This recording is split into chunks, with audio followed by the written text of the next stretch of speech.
Bom dia. Daremos início à sessão da primeira turma ordinária, terceira Câmara, terceira sessão, do dia 27 de maio de 2021, período da manhã. Estão presentes conselheiros Ari Vendramini, Salvador Cândido Brandão Júnior, Marco Antônio Marinho Nunes, Semiramis de Oliveira Duro, José Adão Vitorino de Moraes, Sabrina Coutinho Barbosa, Jusileia de Souza Lima e eu, Lisiane Angelotti Meira. Como já foi anunciado, a doutora Sabrina Coutinho Barbosa é conselheira suplente que vai participar de todas as reuniões deste mês, desta turma. Nós vamos iniciar, estão previstos agora para essa manhã, os itens 161 a 239, mas nós vamos iniciar na ordem, quase, mas vamos iniciar por aqueles que têm patrono, que é 161 a 171. Eu peço, por favor, que o apoio convoque o patrono, Dr. Tiago Ceravolo Laguna. Minuto, por favor, presidente.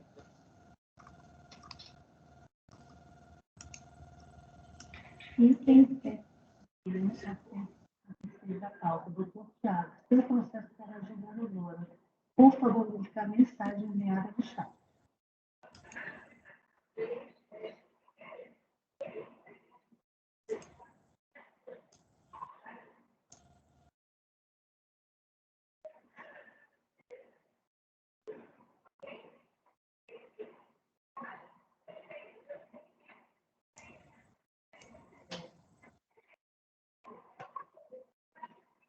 Item 1, 151 a 156 da pauta do Dr. Tiago, seu processo para a julgadora. Por favor, verificar a mensagem enviada no chat. Está sendo convocado, presidente. Muito obrigada, Val.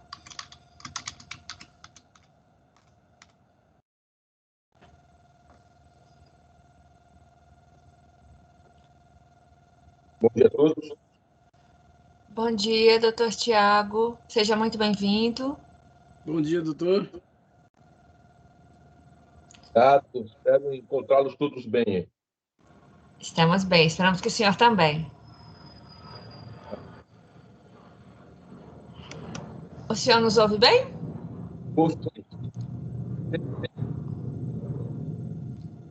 Ótimo, obrigada. Então, nós vamos iniciar, nós vamos julgar os itens 161 a 171. Doutor Tiago, o senhor vai sustentar, certo? Exatamente. Ótimo. Então, nós vamos seguir aqui uma ordem proposta pelo relator, só para facilitar mais o julgamento, tendo em conta o conteúdo dos processos. Então, a proposta é começar pelo item 164, a recorrente é Bandag do Brasil Limitada, de relatoria do Marco Antônio, Dr. Marco Antônio Marinho Nunes, e nós temos aqui o patrono, o Dr. Tiago Ceravolo Laguna. Eu passo a palavra ao relator, por favor. Obrigado, bom dia a todos. Eu coloquei inicialmente esse 164 porque os itens 161 a 164 se referem ao mesmo termo de verificação fiscal. As glosas são as mesmas, né? E a parte do mérito da contenda é também bem similar. Muda algumas coisinhas aí que depois eu vou explicar. Se refere-se o item 164 a pedido de ressarcimento de IPI do primeiro trimestre de 2004. O montante pleiteado foi R$ 176.320,46, né? E não foi reconhecido o valor creditório perante a unidade de origem. O PERDECOMP em que está demonstrado esse crédito é com o final 6500 e tem compensações, tanto nele quanto nas duas DECOMPs seguintes, 3989 e, no final, 3607. Os motivos para o não reconhecimento desse direito foram os seguintes, segundo o despacho decisório. Constatação de que o saldo credor passivo de ressarcimento é inferior ao valor pleiteado e ocorrência de glosas de créditos considerados indevidas em procedimento fiscal. Eu coloquei a relação dos débitos compensados apenas aqui para facilitar depois a análise desse processo na unidade de origem. E eu coloquei o relatório aqui da decisão de piso, que está bem esclarecedor quanto ao assunto. diz que o despacho decisório adotou os fundamentos contidos no relatório de informação fiscal, e tem as páginas, né? E quais constatações foram essas? Diz que após as verificações de praxe, a fiscalização constatou que parte excedente do crédito IPI, apurado pelo contribuinte, foi consumida em virtude de débitos lançados por meio de auto de infração. Tem o final aí do processo da auto de infração, 2009-07. Consciência pessoal em 29/6/2009, os quais não foram cobrados em virtude da existência de saldo credor no livro de registro de apuração de IPI, o RAIP. Além disso, parte do excedente do crédito de IPI apurado pelo contribuinte também foi consumida em virtude de glosa efetuada nas aquisições de mercadoria destinada para revenda. Tem aí a descrição da mercadoria, né? Sem destaque do imposto, cujo creditamento não encontra amparo na legislação tributária. Foi glosado também o creditamento indevido na aquisição de material de insumo e consumo, CFOP 2556, tendo em vista que a operação não se refere à aquisição de insumo utilizado na fabricação de produto. Na manifestação de inconformidade, a recorrente indica que o indeferimento das compensações declaradas, das 3 compensações, né, originaram correspondentes processos de cobrança, os quais devem ser unidos e julgados simultaneamente. Foi solicitado, então, o pleito de julgamento em conjunto. Informa que o pretendido ressarcimento do IPI decorre do crédito gerado no primeiro trimestre de 2004, somado com o valor remanescente de trimestres anteriores. Aponta que as constatações realizadas pela fiscalização padecem de vício de ilegalidade, na medida em que foi ignorado, sem qualquer motivação, o saldo proveniente do trimestre anterior, né? E no que concerne aos créditos glosados na coluna F, lá do demonstrativo fiscal, aponta a inexistência de qualquer justificativa plausível, né? Essa coluna F tem a ver com créditos não ressarcíveis ajustados, na hora de se apurar o saldo credor ressarcível. Diz a recorrente que isso implicaria violação ao princípio do contraditório e ampla defesa, bem como torna nulo o ato administrativo por ausência de motivação, né? A recorrente diz que a fiscalização não teria apresentado uma justificativa sequer para justificar a classificação dos valores como não ressarcíveis, o que implica, consequentemente, nulidade do procedimento de fiscalização. Sustenta também que foram considerados como débito do IPI do período os valores lançados no RAIP em decorrência de outras compensações realizadas com créditos IPI gerados em pedidos de ressarcimento de trimestres anteriores, tal como ocorreu com o crédito de R$ 585.488,76, referente à primeira quinzena de fevereiro de 2004, e R$ 477.699,64, referente à segunda quinzena de março de 2004. Esclarece que tais valores foram declarados como outros débitos, mas, na realidade, decorrem de estorno de crédito decorrente de pedidos de ressarcimento. Se opõe à impossibilidade de transferência de saldo credor acumulado de trimestres anteriores no PERDECOMP relativo ao primeiro trimestre de 2004, e diz que essa restrição não encontra respaldo legal, apontando que a Instrução Normativa número 210 de 2002, vigente à época dos fatos, não continha tal previsão, a qual somente passou a estar prevista expressamente na IN número 900 de 2008. Requer deferimento de prova pericial, indica assistente técnico e apresenta quesitos. A DRJ considerou procedente em parte a manifestação de inconformidade em relação à questão lá do erro cometido pela recorrente ao lançar, né, os valores ressarcidos, né, no campo outros débitos do RAIP, e também dentro do PERDECOMP com demonstrativo de crédito. Então, ela reapurou ali o saldo credor e deferiu parcialmente o crédito. Em relação aos demais itens, a DRJ manteve. No recurso voluntário, a recorrente apresentou aqui, eu coloquei apenas a estrutura, vou deixar depois para o patrono discutir a respeito. Tem o item 1 dos fatos, 2, necessidade de julgamento em conjunto, pleito aqui para julgamento em conjunto de alguns processos, os fundamentos jurídicos, né, que é o 3, a parte aqui é subdividida em 3.1 das nulidades, aí a nulidade quanto ao pedido de conexão, da manutenção da nulidade ante a ausência de fundamentação, caracterização de parte dos créditos como ressarcíveis. Aí depois tem uma nova parte aqui de mérito, quanto às glosas referentes à coluna F do demonstrativo de crédito, da possibilidade de utilizar créditos de períodos anteriores ao trimestre corrente, ausência de norma na época dos fatos. Aí tem um tópico específico para pedido de perícia e o pedido aí que eu reproduzi. Então, esse é, em síntese, o relatório, senhora presidente. Devolvo a palavra para prosseguimento. Muito obrigada, doutor Marco Antônio. Eu passo a palavra agora ao doutor Tiago, o patrono. O senhor tem 15 minutos, doutor Tiago. Muito obrigado. Eu vou tomar liberdade de tentar fazer uma leve apresentação do tema. Na verdade, consolidando todas as discussões que serão objeto são pautadas hoje, são todos os autos de infração, desculpa, as glosas de compensação, que estão relacionadas exatamente ao mesmo fato, né? Na verdade, os itens 161, 162, 163, 164, 165, 166, 168, 169, 70 e 61, todos se referem à questão de glosas de perde-compra, né? Cujo fundamento principal, agora ficando um pouco.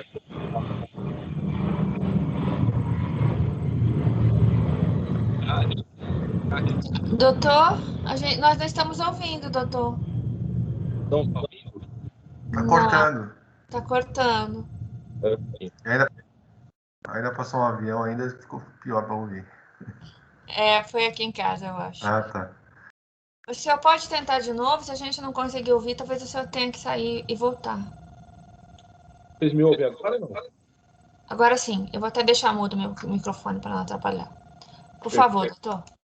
Então vamos lá. Os itens 161, 162, 163, 164, 165, 166, 168, 169, 170 e 171 se referem à mesma questão, que na verdade é a glosa de créditos de IPI, objeto de ressarcimento e posterior compensação.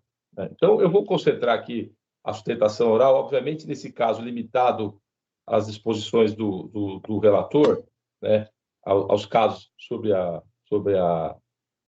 relatoria que nós estamos do senhor Marco, e aí depois, obviamente, isso pode ser reproduzido para os demais casos. Na verdade, o que acontece? Com a edição da Lei 9779, ficou autorizado a compensação, né, a transformação do saldo credor de IPI em créditos passíveis de compensação. E essa legislação, o artigo 11, que obviamente todos conhecem, ela não trouxe o procedimento, pelo contrário, delegou à Receita Federal a possibilidade de estabelecer os procedimentos relacionados ao processo de compensação. Então, ela, na verdade, reconhece o direito de crédito apurado a cada trimestre, porém, não estabelece um procedimento específico delegando essa competência à Receita Federal. Então, a tese centrada aqui é justamente a possibilidade de você aproveitar, das empresas aproveitarem as compensações em um único perde-comp trimestres acumulados. É exatamente isso que previa lá a Instrução Normativa 210 de 2002, vigente à época dos fatos. A Instrução Normativa, na verdade, previa no parágrafo 1º a possibilidade de você carregar saldos acumulados de períodos anteriores, né? E aí, sem fazer qualquer menção da impossibilidade desse saldo ser transferido a outro trimestre, muito pelo contrário, autorizando, previa a possibilidade de que a cada trimestre, independente da acumulação de saldos anteriores ou não, você fazer a compensação. Então, esse dispositivo era expresso nesse sentido, e foi com base nesse dispositivo que a empresa, além do saldo acumulado dentro de determinado trimestre, aproveitou também um saldo advindo de outro trimestre, dos trimestres anteriores, que obviamente não haviam sido objeto de compensação. Então, só a título de exemplo, pegar lá em novembro, no segundo trimestre de 2003, foi apurado um saldo credor que não foi objeto de compensação. Esse saldo foi transferido para o terceiro trimestre, vou dizer que um saldo de 100 foi transferido para o terceiro trimestre, e o terceiro trimestre, apurado um saldo de mais 100, foi feita uma compensação, pedido de ressarcimento de 200. Esse era o racional. Porque, na verdade, não existia até então uma previsão específica como foi instituída pela Instrução Normativa 900. Então, a Instrução Normativa 900 estabeleceu, em termos de procedimento, questão essa, que não havia previsão anterior, exatamente que cada pedido de ressarcimento refere-se a um único trimestre calendário. Então, essa disposição de ordem procedimental apenas foi instituída com o advento da Instrução Normativa 900 de 2008. Ou seja, antes dessa Instrução Normativa, obviamente, cada pedido de ressarcimento poderia contemplar trimestres acumulados, né? Caso contrário, esse dispositivo seria letra morta. Significa dizer que, antes da edição da Instrução Normativa, o contribuinte estava autorizado a proceder um pedido de ressarcimento contemplando saldos acumulados de períodos anteriores.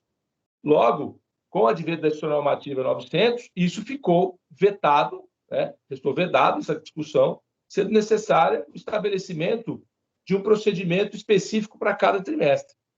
Então, esse é justamente o tema que foi objeto do grande parte dos laudos, das glosas de compensação, dos pedidos de ressarcimento.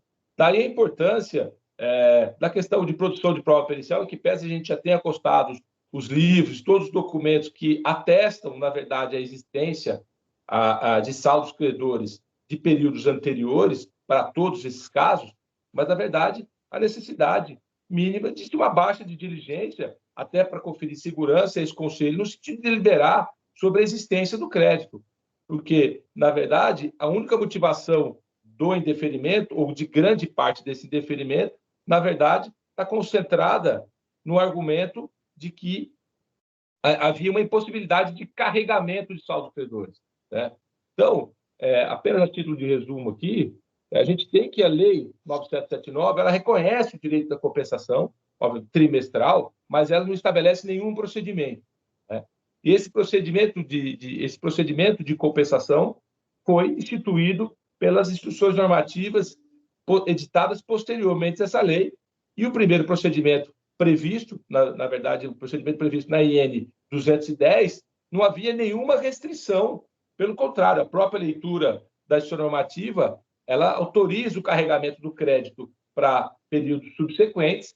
Obviamente, esse crédito carregado para o período subsequente poderia ser objeto de uma compensação consolidada, né? Então, na verdade, esse é o principal, eu diria assim, o tema central de todas as questões, de todas essas glosas de compensação, o tema, eu diria assim, mais relevante em termos até financeiro, por isso que estamos insistindo exclusivamente nessas questões. Estou pedindo aqui o provimento do recurso para que sejam anuladas as decisões, dada a ilegalidade ou a falta de previsão legal de impossibilitar o creditamento de períodos anteriores, ou, alternativamente, a baixa diligência para que se apure dentro daqueles pedidos de ressarcimento e contemplando essa possibilidade para que a Receita confirme a existência dos créditos.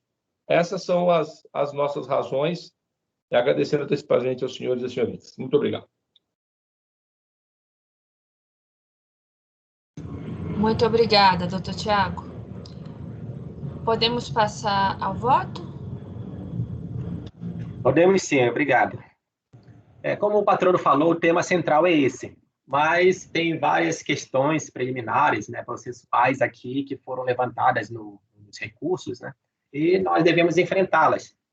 Então, vai ficar um pouquinho aqui um pouco mais demorada aqui a análise, mas devemos aqui dar prosseguimento para que nada fique omisso, né? Vou começar aqui com essa preliminar, né?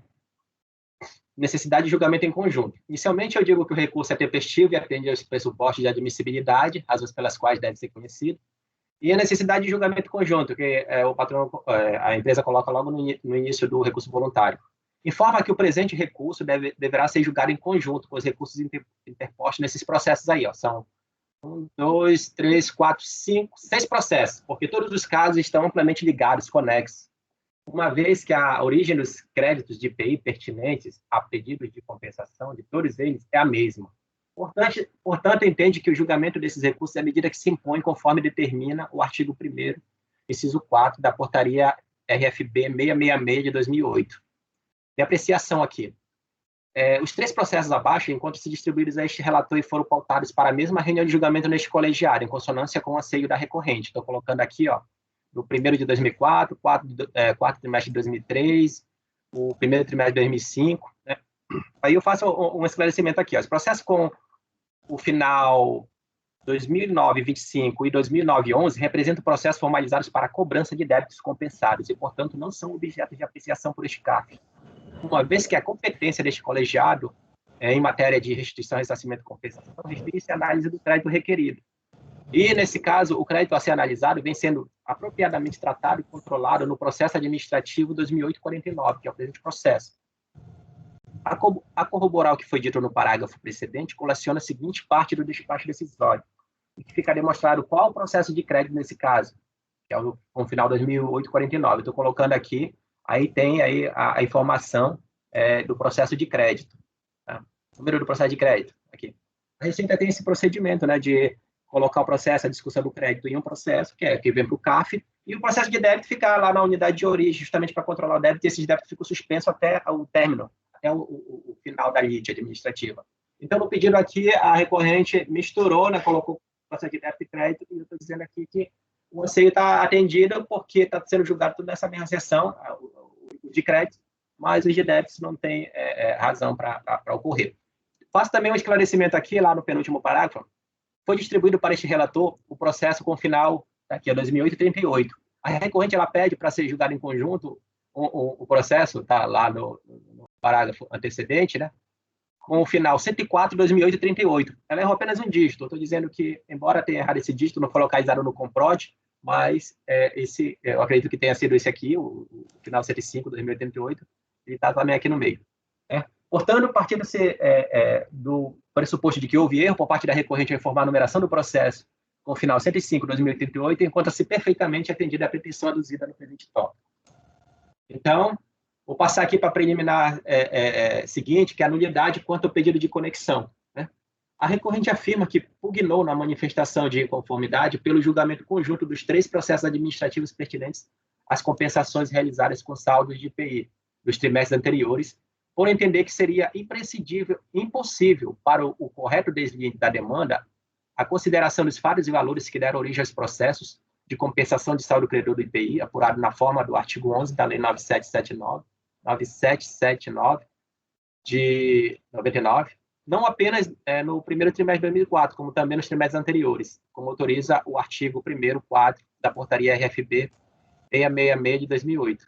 Ressalta que a União deveria compreender todos os processos que envolvem a questão, pois restou demonstrada a existência de saldo credor passível de ressarcimento no início do primeiro trimestre de 2004 e nas compensações subsequentes. É evidente a necessidade de análise de todos os processos que envolvem tais créditos de IPI.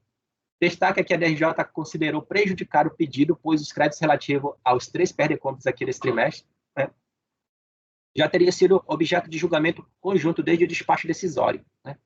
Contudo, esclarece que o pedido de conexão não envolveria apenas os perdecompes objeto destes autos, mas todos os processos administrativos que envolvem créditos de IPI oriundos da recorrente.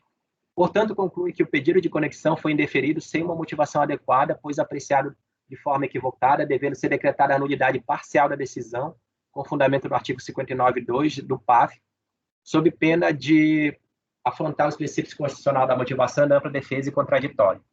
A minha análise, né? Vejamos como a recorrente apresentou esse pedido na manifestação de conformidade. Está aí o pedido aí para apreciação em conjunto dos processos. Como visto acima, o pedido de julgamento conjunto na manifestação de inconformidade limitou-se a 3 processos. Então, esses processos, eu estou colocando o primeiro aí como sendo o processo de crédito, que é o que a gente está analisando agora, o final 2009-25, que é o processo de cobrança, que é do perdecontas com o final 3607, e o outro aqui com o final 2009-11, que se refere também a processo de cobrança do perdecontas com o final 3989. Então, pelos esclarecimentos já prestados neste voto, não se julga processo de cobrança, os quais são protocolizados apenas para controle de débitos compensados, mas sim o correspondente processo de crédito, neste caso, o processo com o final 2008-49.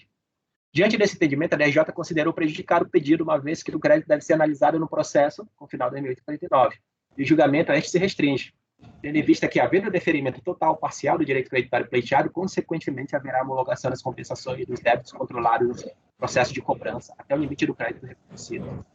Não houve, assim, irregularidade na decisão de piso quanto a este aspecto.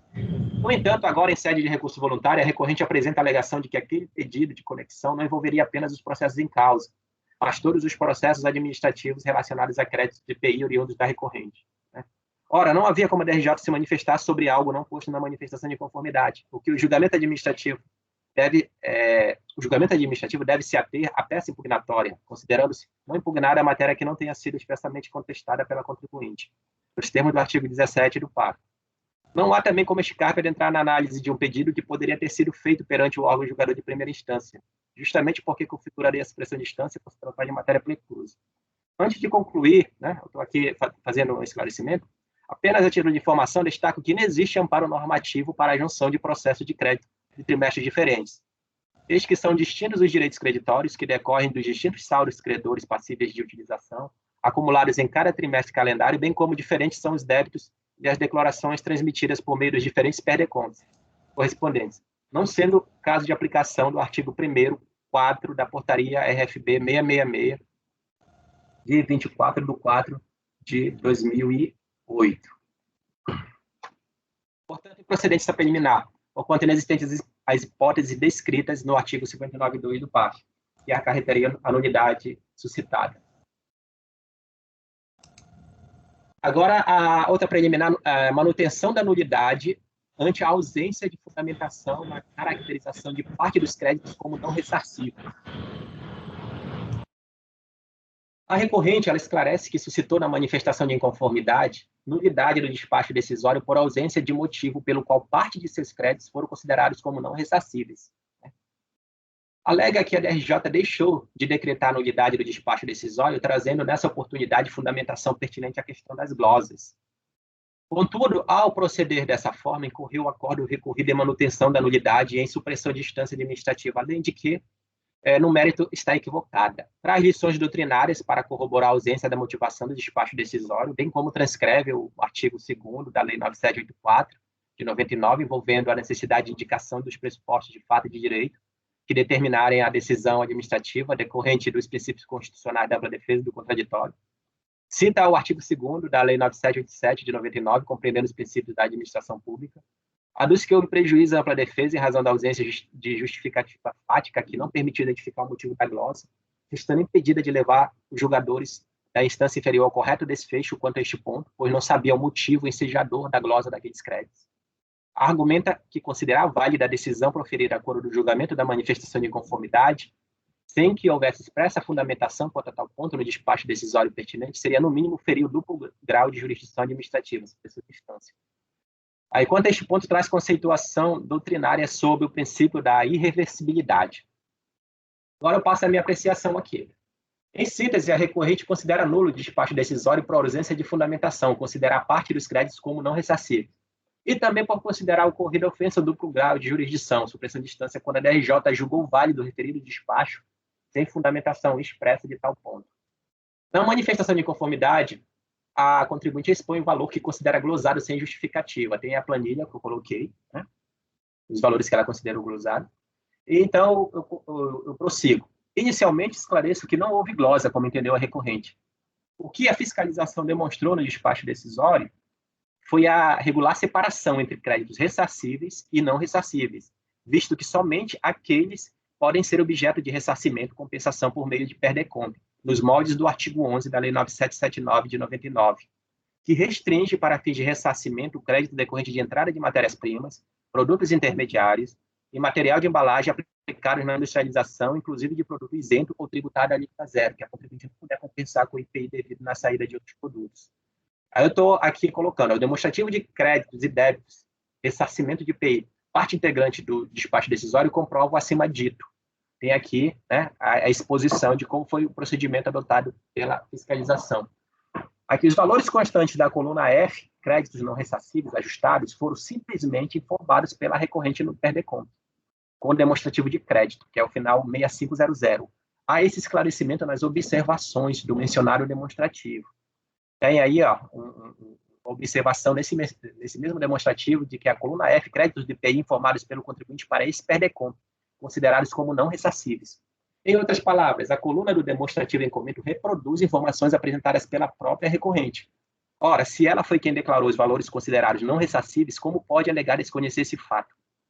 Não faz sentido algum alegações sobre a ausência de motivação de glosa fiscal, pois, como se vê, a coluna J não representa glosa, mas sim a exposição de parte do crédito do IPI do período considerado como não ressarcível. Além de não representarem glosas, citados valores de créditos não ressarcíveis são prioritariamente usados na dedução de débitos do IPI no conta corrente desse tributo, conforme se vê logo na primeira linha do demonstrativo de apuração do saldo credor ressarcível, abaixo reproduzido, onde se vê que para fazer frente ao débito de IPI de R$ 51.839,70, usa-se inicialmente R$ 9.464,24 de créditos não ressarcíveis e somente após R$ 42.375,46 de créditos ressarcíveis, resultando desse confronto R$ 41.752,59 de saldo credor ressarcível.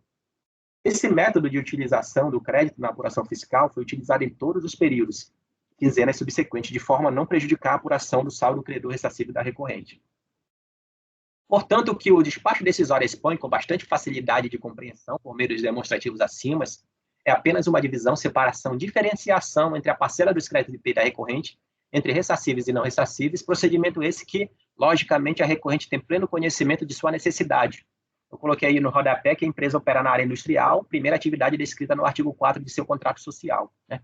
Uma vez que a legislação de regência, que é o artigo 11 da Lei 9779 de 99, somente permite ressarcir créditos decorrente de entrada de matérias-primas, produtos intermediários e material de embalagens aplicados na industrialização, inclusive de produtos isentos ou tributários à alíquota zero, que a contribuinte não puder compensar com o IPI devido na saída de outros produtos. E também porque as operações que originaram os créditos não ressarcíveis foram todas declaradas pela própria recorrente.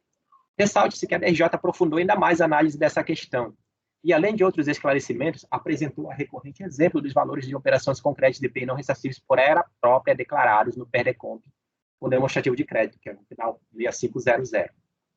Aí eu vou ler aqui essa parte aí do trecho da DRJ, né? A alegação do manifestante de que não conseguiu identificar a classificação dos créditos na coluna F é improcedente, uma vez que, pela simples análise das informações contidas na ficha entrada do PERDECOMP, notadamente os códigos CFOP, é plenamente possível atingir os montantes discriminados na coluna F do demonstrativo de créditos e débitos, ressarcimento de IPI. A título meramente exemplificativo, demonstram-se abaixo alguns períodos de apuração nos quais a contribuinte formou crédito de IPI para os digitados CFOPs, cujas somas coincidem com os correspondentes valores na coluna F do demonstrativo de créditos e débitos, ressarcimento de IPI. Então, a DRJ fez um apanhado lá, foi lá no PERDECOMP da conta recorrente, né, separou algumas operações e demonstrou para ela que, na verdade, coincide com a apuração fiscal. Então, prosseguindo, tendo em conta, agora eu falando, que a resignação da recorrente neste tópico parte de um pressuposto equivocado de glosa de créditos não ressarcíveis, decorrente da exposição pelo fisco, no demonstrativo de créditos e débitos, ressarcimento de IPI, de valores ressarcíveis e não ressarcíveis, logicamente resta prejudicada toda a sua linha de argumentação. Todavia, é importante ressaltar que o fato de a DRJ aclarar ainda mais o que já era bastante nítido no despacho decisório, passa muito longe de representar ofensa ao duplo grau de jurisdição, supressão de instância, como aduziu a recorrente, visto que o órgão apreciou adequadamente essa questão, bem como não criou nova fundamentação para o despacho decisório. Por fim, após todo o acima exposto, não há que se falar em ofensa à gama de princípios, né? Aí eu estou citando alguns aí, elencados pela recorrente, esse é recurso voluntário, nem foram encontradas razões que justifiquem a decretação de nulidade, tanto do despacho decisório quanto da decisão de primeira instância, desde que não configuradas as hipóteses do artigo 59.2 do PAF, que justifique tal medida. Então, aí o encerramento da análise das preliminares, senhora presidente. Gostaria de saber se posso passar para o mérito. Desculpa, eu estou tendo que tirar o som por causa dos aviões. Sim, por favor, doutor Marco Antônio. Então, o primeiro tópico do mérito envolve aqui a alegação quanto às glosas referentes à coluna F do demonstrativo de crédito. Após relatar o trabalho fiscal em que foram apuradas as glosas e débitos do fisco, a recorrente afirma que, no que concerne aos créditos ressarcíveis, apenas parte dos valores foi reconhecida, sendo que essa parte ainda foi reduzida em decorrência de glosas de créditos não ressarcíveis expostas na coluna F, o demonstrativo de créditos e débitos ressarcimento de IPI integrante do despacho decisório. Entende que essa glosa foi equivocada, visto que em nenhum momento a fiscalização questionou os lançamentos fiscais realizados no RAIP, ou seja, não haveria qualquer justificativa plausível para a referida glosa. Aduz que a fundamentação de que aqueles créditos não ressarcíveis seriam decorrentes de verbas que não gerariam restituição não procede e não foi provada nestes autos, sendo afirmada apenas no acordo recorrido para validar a arbitrária decisão do despacho decisório.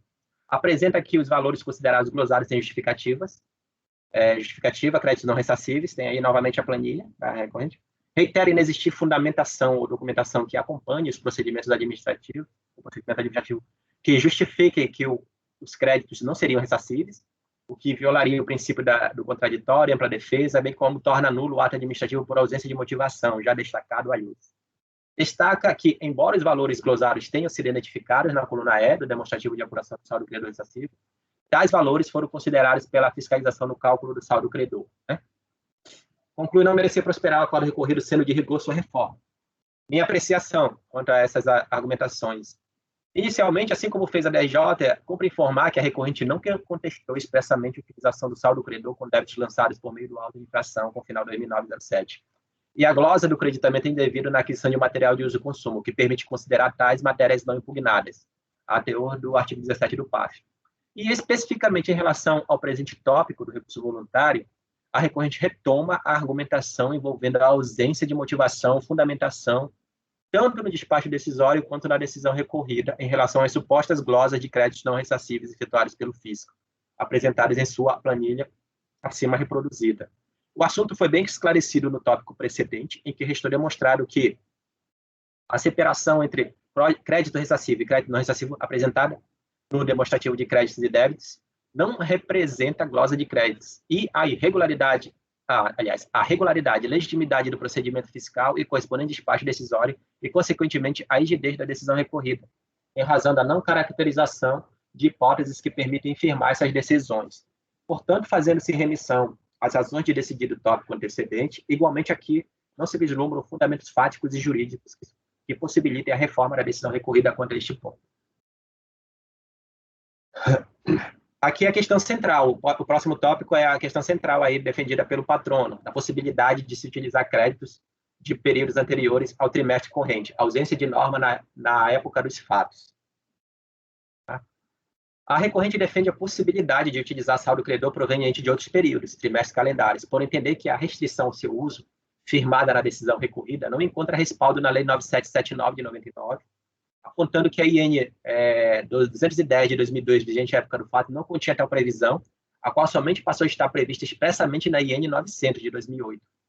Pugna pela reforma do acordo recorrido e em razão de inexistência, à época, de restrição normativa para o uso dos créditos na forma por ela praticada, destacando que entender de forma diversa é concordar com a violação a diversos princípios constitucionais, principalmente da legalidade, esculpido no artigo 5º, inciso 2 da Constituição Federal. Por fim, requer a consideração do saldo credor de IPI acumulado no período anterior, no valor de R$ 852.429,71. A minha análise. Este assunto foi analisado com bastante pertinência pela DRJ, pelo que adotam as correspondentes razões do acordo recorrido como minhas para decidir esta parte da contenda, com base no artigo 50, parágrafo 1º da Lei 9784 de 99, nos seguintes termos. A DRJ aqui, ela passou a transcrever, vou fazer um resumo aqui, eu estou colocando a transcrição da parte da decisão de piso, mas dá para resumir. Ela passou a transcrever aqui o artigo 11 da Lei 9779 de 99, que menciona que a questão do ressarcimento de IPI, elas devem observar normas expedidas pela Receita Federal. Transcreve dispositivos da IN 210 de 2002, e também aqui faz uma observação em relação às INs subsequentes a 210 de 2002. Além disso, ela também coloca esclarecimentos no manual de ajuda do PERDECOM para concluir o seguinte: somente é possível ressarcimento, passível de ressarcimento, o saldo credor composto pelos créditos escriturados no trimestre de referência. Essa é a conclusão da DRJ, de acordo com esse conjunto de normas e esclarecimentos existentes à época. Então, aqui, partindo lá para o final do meu voto, para poder não delongar de forma desnecessária, o regulamento acima exposto deixa evidente a possibilidade de aproveitar eventual saldo credor acumulado em cada trimestre calendário depois das compensações intrínsecas no conta corrente do IPI. E considerado cada trimestre de modo estanque, para fins de ressarcimento de compensação com débito de tributos administrados pela Receita Federal, E tendo em vista que o despacho decisório e a decisão recorrida observaram fielmente o referido regulamento de apuração do saldo do credor da recorrente, para fim de ressarcimento, não há motivos para reformá-los. Então, a minha conclusão é essa em relação a esse tópico, que é o tópico central do patrono. A seguir, tem o tópico do pedido de perícia, né? A recorrente pugna pela reforma do acordo recorrido em decorrência do indeferimento do pedido de perícia, apresentado conforme autoriza a legislação de regência, né? Mas rejeitado sob a justificativa de que todos os pontos seriam esclarecidos pela... todos os pontos que seriam esclarecidos pela perícia teriam sido suficientemente abordados na decisão de piso. Destaca que o pedido de perícia foi rejeitado, mesmo sendo evidente a necessidade de sua realização, que também poderia ensejar a decretação de nulidade do acordo. Reapresenta a maioria dos quesitos apresentados na manifestação de inconformidade e acrescenta outros. E, ao final, requer o retorno dos autos à corte de origem para a realização da perícia contábil. A minha apreciação. Aqui eu considero o pedido de perícia prescindível, eis que os elementos dos autos são suficientes para o perfeito entendimento do julgamento alíquo, razão pela qual deve ser indeferido o pedido consoante o artigo 18 do PAF. Ademais, cumpre enfatizar que as diligências e as perícias não se prestam a instruir os autos com provas cujo ônus de sua apresentação, no caso, em análise, pedido de ressarcimento, compete à contribuinte. Então, nada a ser provido neste tópico. O tópico seguinte tem a ver com intimação, pleito da recorrente para intimação pessoal, tanto da recorrente quanto do patrono, né? Então, a minha análise, no que diz respeito ao pedido de envio de intimações destes autos ao patrono da recorrente, tal assunto encontra-se simulado no âmbito deste CAF, conforme súmula CAF número 110, que fala que no processo administrativo fiscal é incabível intimação dirigida ao endereço de advogados do sujeito passivo, né? No demais, esclareço que as pautas de julgamento dos recursos submetidos à apreciação deste conselho são publicadas no Diário Oficial da União, com indicação de dia, hora e local para acompanhamento de cada sessão de julgamento, o que possibilita o pleno exercício do contraditório, inclusive para fins de um mandatário e da contribuinte querendo realizar sustentação oral na sessão de julgamento, né? Quanto à apresentação de documentos adicionais, né, eu esclareço que nos termos do artigo 1733 do PAF, deve ser considerado não impugnada a matéria que não tenha sido expressamente contestada em prazo para interposição do recurso voluntário de 30 dias, contada a ciência da decisão de primeira instância. Portanto, no PAF, a recorrente deve observar os ditames constantes do artigo 16, parágrafos 4º a 6º do mencionado decreto em relação à apresentação de peças processuais com alegações e documentos complementares. Especificamente em relação à alegação de falta de acesso aos autos, tem uma alegação aqui, nessa parte, né, em que ela se reserva o direito de apresentar argumentos adicionais, né, sobre a alegação de que a Receita Federal estaria em greve, né? Então, eu partindo sobre esse pressuposto de que essa greve realmente existiu, né, eu estou dizendo aqui que não foram juntados autos qualquer prova acerca da ocorrência do movimento grevista, né, é fácil constatar a inexistência de quaisquer prejuízo à recorrente, eis que os autos são digitais e poderiam ser acessados diretamente pela contribuinte por seu procurador, neste último caso, mediante uma simples procuração digital otorgada, certificada perante o Centro Virtual de Atendimento ao Contribuinte, ECAC da Secretaria da Receita Federal. Minha conclusão é que, diante de todo o exposto, voto por negar provimento ao recurso voluntário, senhora presidente.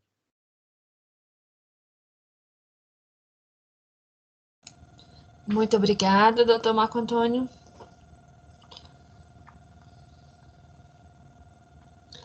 Então, a proposta do relator para o item 164 é negar provimento ao recurso voluntário. Alguma observação? Podemos votar? Bom, se ninguém falou, pensei que alguém fosse falar. Aqui é uma indagação que eu quero fazer com a questão dessa questão dos créditos e saldos acumulados.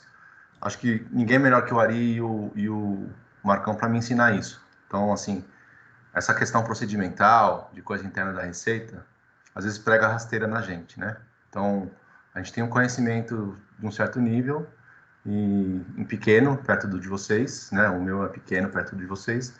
Então, eu queria expor aqui o meu entendimento e ver o que está acontecendo aqui nesse caso concreto e se vocês me explicam. O saldo credor de IPI, quer dizer, a não cumulatividade do IPI é por créditos e débitos de imposto que incidiu na entrada para deduzir os débitos que incidem nas saídas nas operações com produto industrializado. Mês a mês, vamos fazer período mensal, tá? mês a mês você faz o cotejo entre as entradas e as saídas, né? Entradas de imposto e saídas de imposto, e você recolhe o IPI apenas no saldo devedor que seja excedente ao montante de crédito. Se você tiver um montante de crédito excedente, você acumula esse crédito para o mês seguinte. No próximo mês, se tem um saldo devedor maior, os créditos acabam. No terceiro mês, se tiver de novo um novo saldo credor, ele acumula para o quarto mês e assim por diante. Então, vamos supor o seguinte. Vamos iniciar o mês de janeiro de 2020 com R$1.000, tá? De crédito de dezembro de 2019. Aí tem lá os créditos e débitos do mês de janeiro, que se somam ao crédito acumulado de dezembro de 2020, de 19, quer dizer. No final do mês de janeiro de 2020, eu tenho R$15.000 de crédito acumulado, excedente. Passa para o mês seguinte. De novo, em fevereiro acontece a mesma coisa, passa para o mês seguinte. E assim o contribuinte vai fazendo, passando para o mês seguinte. Chega em dezembro, ele tem um saldo credor acumulado, não mais de R$1.000 que ele tinha em janeiro. Ele tem de R$50.000. De onde que é esse crédito? Será que ali dentro desses 50 mil está os 1.000? Será que já não foi consumido no meio do caminho? Então, quando chega janeiro de 2021, ele não pode fazer o saldo acumulado do quarto trimestre de 2020, de todo o saldo credor que ele tenha em dezembro, no final de dezembro de 2020? Aí é um ponto. Por quê? Porque crédito não tem carimbo, tá? Ele não é carimbado, ele vai indo mês a mês e ele vai se misturando na não cumulatividade. Uma outra coisa é a seguinte situação. Chega no final do segundo trimestre, ele já faz um perde-comp. Aí ele tem que estornar os créditos, né? E aí o terceiro trimestre começa zerado, sem saldo credor. Acumula de novo no terceiro trimestre, ele faz outro perde-comp. Não vai nenhum saldo credor para o quarto trimestre, certo? Eu até marquei em amarelo aqui. Pelo que eu entendi, foi isso que aconteceu, né? Ele fala que no item 9.8 da página 17, que é o trecho do acórdão da RJ. Embora o contribuinte mantinha em sua escrita fiscal o saldo indicado credor, ele teria apresentado pedidos de ressarcimento de créditos relativos aos trimestres calendários anteriores, ou seja, ele já fez pedidos. Então, por isso que o saldo credor do período anterior não foi para o período seguinte, é isso, Marco? Aí por isso... Doutor Salvador, a sua análise... Posso responder? Não, calma, que eu não... Você fez a pergunta, eu achei que já era minha vez de responder. Eu também. Agora eu esqueci, peraí. Eu ia falar mais alguma coisa. Porque essa IN que você colocou aqui, que na verdade foi da RJ, que é a IN 210, que ela está falando de cada crédito no trimestre calendário, ela está falando de crédito presumido de IPI para restituição de PIS/COFINS. Não é dos créditos normais. Dos créditos ressarcíveis normais da não cumulatividade, créditos básicos. Então, aí agora sim, passo a palavra para o Marcão para me explicar o contexto do caso. Essa sua análise, essa sua lógica aí, ela está perfeita, né? Esses créditos, eles são acumulados, mas a legislação exige que, para fins de ressarcimento, esse pedido tem que ser feito de forma trimestral, né? Então, se ele apurou, ele fez todo apurou crédito e débitos no conta corrente IPI, no final sobrou saldo ressarcível, porque tem diferença entre ressarcível e não ressarcível, né? Somente lá, aqueles casos lá da lei 9779 é que permite o ressarcimento. Então, se ele apurou o crédito ressarcível, ele tem que pedir, efetuar um perder-conta para aquele trimestre e efetuar esse pedido, tá? E foi isso que a DRJ, que é essa questão central dele. Ele diz que ele pode acumular isso para pedir depois, no segundo, esse saldo credor anterior. Mas não, ele tem que efetuar um perder-conta para aquele trimestre e solicitar. O saldo credor não ressarcível, esse é jogado para o trimestre seguinte para aproveitar novamente no conta corrente. Isso não é glosado. Só que esse saldo credor ressarcível, mesmo que ele não peça, isso é zerado, porque no segundo trimestre ele só pode efetuar o perder-comp para o saldo credor ressarcível do segundo trimestre. E esses esclarecimentos estão todos nos despachos decisórios, nos demonstrativos de crédito. Então, basta ele fazer um pedido de ressarcimento, se ele tiver saldo credor, né, ressarcível, para o primeiro, para o segundo, para o terceiro, um para cada um. E é lógico que ele tem que colocar isso na escrita dele. Ele tem que colocar lá no registro de apuração do IPI que esse valor foi ressarcido. Por quê? Quando ele faz esse ressarcimento, né, quando ele transmite o pedido, o perder-comp por ressarcimento, ele apura o valor do crédito, ele transmite lá na frente o pedido de ressarcimento, a Receita Federal considera o valor desse pedido e também considera o menor saldo credor ressarcível, porque ele pode utilizar isso que ele solicitou, né, para abater débito do trimestre seguinte. Então, sempre tem essa questão do menor saldo credor ressarcível, que é essa sua preocupação, e isso é levado em conta pela Receita para não dar a mais crédito ressarcível, de forma que possibilite a existência de saldo negativo na escrita dele, ou seja, tudo para não prejudicar a vida do contribuinte. E a Receita também considera, primeiro, o abatimento de crédito não ressarcível, para só depois considerar o não ressarcível. Por quê? Aliás, ela considera primeiro o não ressarcível, para depois considerar o ressarcível, justamente para não prejudicar esses pedidos do contribuinte de aproveitamento em espécie, né? Ou então por meio de compensação, coisa que o não ressarcível não permite. Então, esse é o esclarecimento, né? Eu não sei se o doutor pode comentar. Então, eu tenho créditos ressarcíveis e não ressarcíveis. Os não ressarcíveis é o crédito básico da não cumulatividade, com débitos tributados, e os ressarcíveis são aqueles que têm saída não, isenta ou com alíquota zero da Lei 9779. Ok. Então, se eu passei todos os trimestres do ano de 2020, naquele meu exemplo, sem fazer nenhum PERDCOMP, quando chega em janeiro de 2021, eu só posso fazer o crédito acumulado de crédito ressarcível do quarto trimestre de 2020, porque os do terceiro trimestre vai ter que ter um PERDCOMP próprio. Mesmo que eu não saiba mais como que ele está ali, está tudo misturado. Se o contribuinte quiser ressarcir isso, tem que ser um PERDCOMP por trimestre, ou se não quiser ressarcir, fica lá para abatimento. Usando para abatimento da eternidade dele. Ok. Vai lá para o resto da empresa. Agora, esses pedidos que os contribuintes estão querendo, que a gente analise tudo em conjunto, isso é impraticável, a gente até debateu isso na turma. Isso aí inviabilizaria toda a análise de DRJ, de CARF, porque é comum esses créditos serem mantidos lá pela escrita e tudo mais, mas isso é uma questão que depois a unidade de origem, na hora da execução, o Marcelo já falou isso, acho que umas 2 reuniões atrás aí, na hora da execução a essas decisões, ajustar ali o saldo dele na escrita. Mas a gente não pode fazer nada aqui. Se a legislação diz que tem que ser trimestral, embora o patrão discorde disso, né, eu coloquei aqui que diversamente, né, mas é por trimestre essa questão do pedido de ressarcimento. Então, eu vou parar por aqui e dar a oportunidade do doutor Ari aí se manifestar também. Mas teve PERDCOMP por cada trimestre, né? Pelo esse trecho que eu falei para vocês aqui. Ele falou, ó, por exemplo, aqui eu não sei... Pelo menos porque primeiro, segundo e terceiro tem. Né? Ele até cita os números aqui, né? Ó. Aí, por terceiro e quarto trimestre de 2003, de 556 mil e 477 mil, respectivamente. Então, para o período que a gente está analisando agora, os períodos anteriores tiveram PERDCOMP. Fala aí, Ari, me ensina um pouquinho mais. Não vou ensinar, não. O doutor Marco é um mestre. Mas eu só queria fazer tem um divisor de águas aí, porque o artigo 11 lá da 9779, a 9779, nessa época não existia compensação no âmbito tributário. A compensação só foi introduzida lá no artigo 74 pela DI 637 de 2002. Então, esse compensar aqui que está no artigo 11, o artigo 11 diz assim, o saldo credor acumulado em cada trimestre calendário que o contribuinte não puder compensar com o IPI devido na saída de outros produtos. Esse compensar não é a compensação da DECOMP. É o do próprio débito. Compensar. Inclusive, na época, eu lembro disso, a Receita Federal fez uma proposta para o Congresso para alterar isso aqui de compensar para deduzir, para não confundir as bolas. Mas o Congresso não aceitou modificar.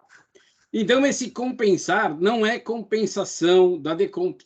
Não, é dos créditos básicos. Muita gente se confundiu. Eu posso compensar com outros débitos. Não pode. Aí, só para corroborar o que o doutor Marco disse. E aí, tanto que a instrução normativa do 210 também não fala em compensação. Ela fala em dedução. Os artigos falam em dedução. Só a instrução 900, depois da criação das DECOMPs, é que veio falar em compensação. Então, a DRJ está certa, o doutor Marco está certo. Somente depois da instrução normativa 900 é que se pôde falar em declaração de compensação e compensação com outros tributos. Antes desse marco temporal aí, só se podia deduzir saldo acumulado no trimestre de apuração. Não, tinha compensação já. A compensação veio com a 838... Esqueci o número não, não tinha 91.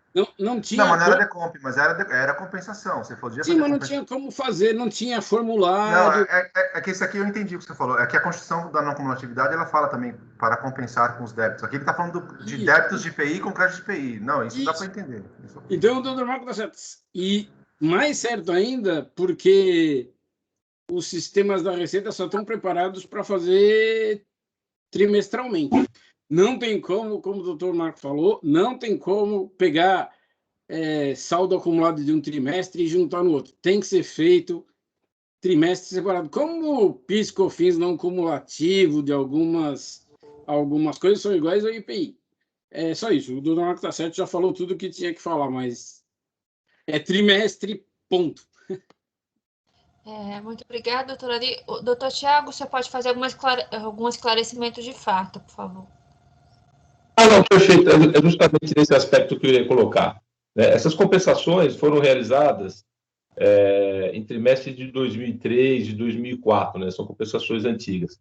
Mas só para contextualizar, esse crédito de IPI, ele vinha sendo carregado nos livros fiscais. Então, eu vou dar um exemplo aqui, a grosso modo. Nós tínhamos lá, num determinado momento, em 2003, 200 mil reais de crédito. E aí a empresa entendeu por bem fazer essa compensação desse crédito. Ela começou, por exemplo, no segundo trimestre de 2003, ela apurou um saldo de 20 mil reais. Ela tinha 200 mil reais para fazer, certo? Então, ela pegou esse 20 mil reais do segundo trimestre e somou uma parte desses 200 mil reais para fazer frente a uma compensação de 40 mil reais, por exemplo. Por isso que parte desse saldo veio sendo carregado sempre, né? Então, a ideia nesse caso, justamente, existia um crédito já escriturado, legal, e a empresa começou a fazer esse procedimento adotando-se o PERDCOMP, que era trimestral por uma questão formal, mas nesse PERDCOMP ela mencionou essa existência de crédito de saldo anterior, né? Então, assim, só para informar que era plenamente rastreável a existência desse saldo de acordo com os livros, né? Obrigada, doutor. Um outro ponto é esse também, se o crédito acumulado de crédito ressarcível trimestre a trimestre, ele não se mistura com os novos, né? Quer dizer, mês a mês. Porque, como eu disse, o crédito não tem carimbo, né? Então, o crédito... Não, ele não pode acumular porque o trimestre, ele se fecha. Então, isso que eu ia perguntar.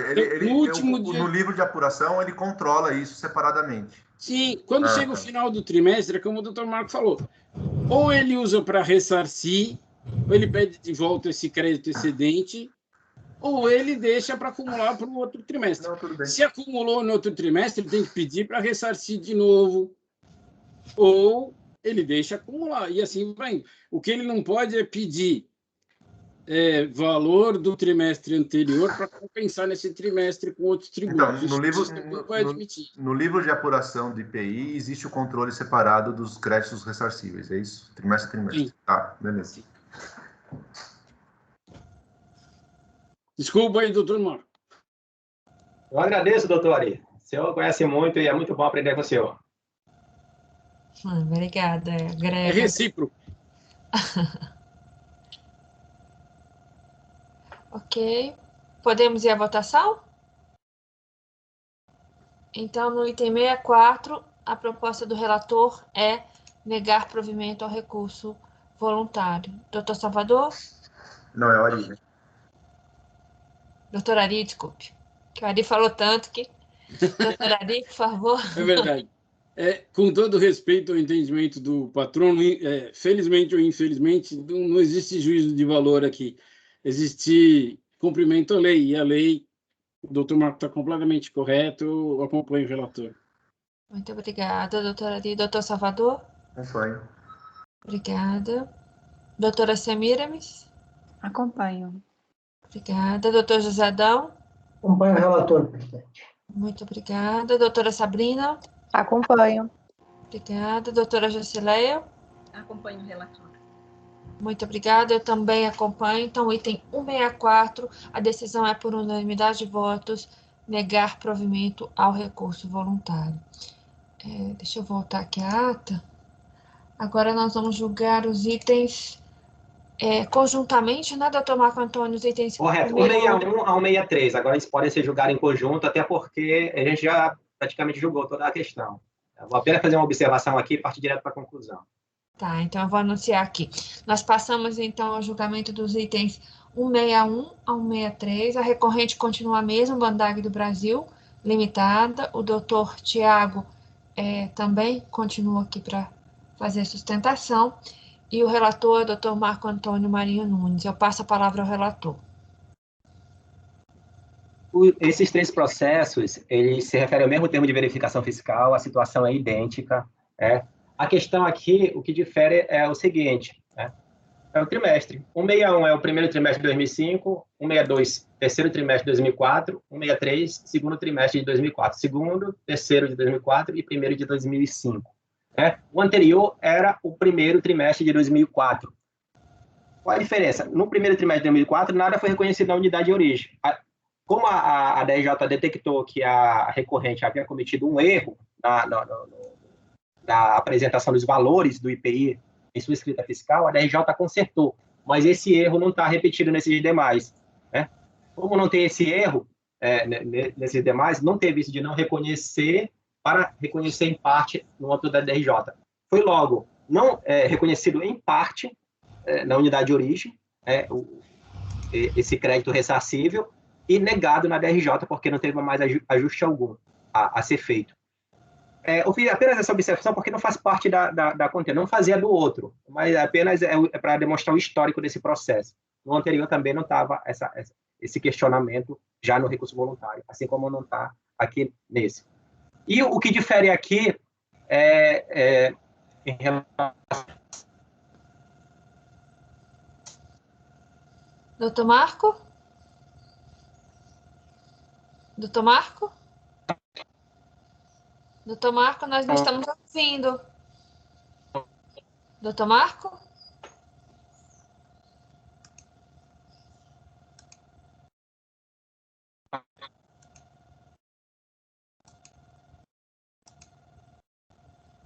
Doutor Marco? Eu acho que ele caiu.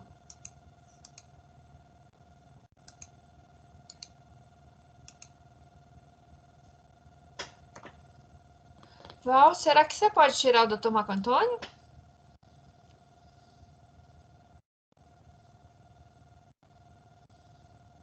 Só um minutinho, presidente, por favor. Obrigada.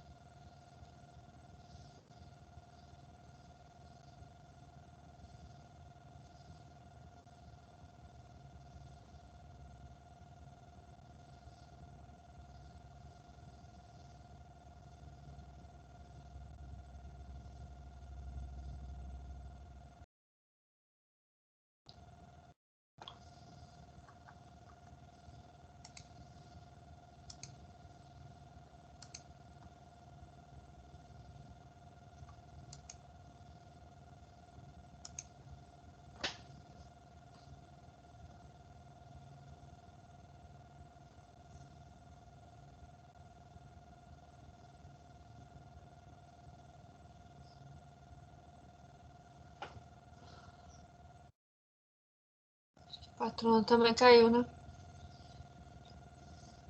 Tô vendo um TL aqui, é ele, ó. Ah, tá. Então ele só tira a câmera. Tá bom, ajustou. Olá. Marco Antônio, você Oi, então. ficou mudo. Agora estamos ouvindo. O patrono tá aí? A minha internet aqui saiu. Eu não sei se o patrono está aqui. Doutor Tiago? Acho que ele caiu também. Aí, vamos ver. Ah, tá. Pois Tá aí. É só para a gente retomar, doutor Tiago, o senhor tem direito a fazer sustentação nesses itens. O senhor vai fazer? Presidente, eu acho que o tema é exatamente o mesmo, entendeu? Vamos que, em nome da celeridade processual, podemos seguir. Eu acho que o debate já foi colocado. Eu só estou à disposição aqui para acompanhar. Obrigada, doutor. Por favor, doutor Marco Antônio. Então, como eu estava dizendo, eu não sei até que parte vocês ouviram aí, mas é a mesma situação, o mesmo termo de verificação fiscal, né? A observação que eu ia colocar aqui é que no primeiro trimestre teve um erro corrigido no âmbito da DRJ, coisa que não aconteceu aqui nesse, né? Mas que isso não interfere, já que depois da DRJ, aqui eu estou mantendo a decisão da DRJ, né? No primeiro trimestre de 2024, a DRJ corrigiu lá um erro que foi levantado na manifestação de inconformidade, aqui não teve. Isso não faz parte do voto, eu nem menciono. E em relação aqui a preliminar, né? Pedido de julgamento em conjunto. O que muda aqui são os processos, né? Os processos aqui são outros, ele pede a reunião de mais processos, vocês podem ver aí, eu vou mais direto lá para a página número 8, né? Ele pede para reunir o julgamento de diversos processos de cobrança, né? Porque a partir do momento que o trimestre vai avançando, a gente começou com o primeiro trimestre de 2004, ele pede para o primeiro trimestre de 2004, ele pediu para todos os de cobrança de 2004 e mais o de crédito de 2004. Aí, do segundo trimestre de 2004, todos os processos de cobrança de crédito do primeiro trimestre e também de cobrança de crédito do segundo trimestre. E assim vai por diante, né? Aí eu estou dizendo aqui que todos os processos de crédito estão sendo julgados nessa sessão, né? Não tem prejuízo a recorrente. Estou esclarecendo essa questão aí de que o processo de cobrança fica... Acho que todo mundo fica... Estão ouvindo aqui? Estamos ouvindo. Tá. Todos esses processos de cobrança aí não são julgados pelo CARF nem por DRJ, serve apenas para controlar os débitos compensados, né? E as demais questões são idênticas, não tem o que ser dito a mais. Meu voto, então, senhora presidente, em relação a esses 3 processos, aí é por negar provimento ao recurso voluntário. Muito obrigada, doutor Marco Antônio. Então, a proposta do relator, itens 161 a 163, é negar provimento ao recurso voluntário. Doutor Ari, podemos votar? Sim, eu só queria fazer um adendo no que eu falei, para não ficar... eu disse que não é permitida a compensação. A compensação é permitida com outros débitos, mas desde que se faça o pedido de ressarcimento primeiro, né? Então, você tem que pedir o ressarcimento obrigatoriamente para depois, reconhecido esse crédito, poder compensar com outros débitos. Só para corrigir o que eu falei. Eu acompanho o relator. Obrigada, doutora Ari. Doutor Salvador? Acompanho.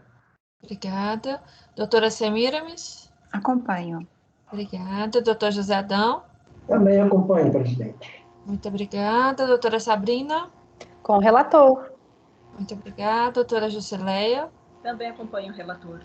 Muito obrigada. Eu também acompanho o relator. Então, nos itens 161 a 163, a decisão é por unanimidade de votos, negar provimento ao recurso voluntário. Doutor Marco Antônio, agora é 166, correto? Posso anunciar? Correto, pode anunciar. Então, passamos agora ao julgamento do item 166, mesma recorrente, Bandag do Brasil, limitada. Temos aqui também a presença do patrono, doutor Tiago Seraval Laguna, e de relatoria do doutor Marco Antônio. Eu só gostaria de consultar se nesse o doutor Tiago vai só acompanhar. Também só acompanhamento. Obrigada, doutor Tiago. Doutor Marco Antônio, por favor. A palavra é sua. A questão aqui de mérito nesse processo é justamente o aproveitamento de crédito de outro trimestre. A gente está aqui analisando o ressarcimento de PI do terceiro trimestre de 2003. O reconhecimento foi parcial, houve glosa, no valor de 207.790,44, né? E a recorrente disse que esse valor se refere ao quarto trimestre de 2003, ou seja, de trimestre seguinte, né? Então, é basicamente isso, mas tem uma questão aqui, que é a questão da nulidade da decisão recorrida, que eu preciso esclarecer aqui para poder não ficar omisso. Posso passar o voto, senhora presidente? Por favor. O recurso é tempestivo e atende aos demais pressupostos de admissibilidade, razões pelas quais deve ser conhecido, né? Nulidade da decisão recorrida. No tópico dos fatos do recurso voluntário, a recorrente argumenta que os fundamentos da decisão recorrida padecem de vício de ilegalidade. E, ao final do tópico, do pedido, pugna pelo reconhecimento da nulidade da decisão de primeira instância, tendo em vista a ausência de fundamentação fática, né? Então, eu entendo que pleito de nulidade por vício... Aprecio. Entendo que pleito de nulidade por vício de ilegalidade por ausência de fundamentação fática foram produzidos de forma genérica e sem especificar quais fundamentos fáticos e jurídicos estariam sendo omitidos e contrariados.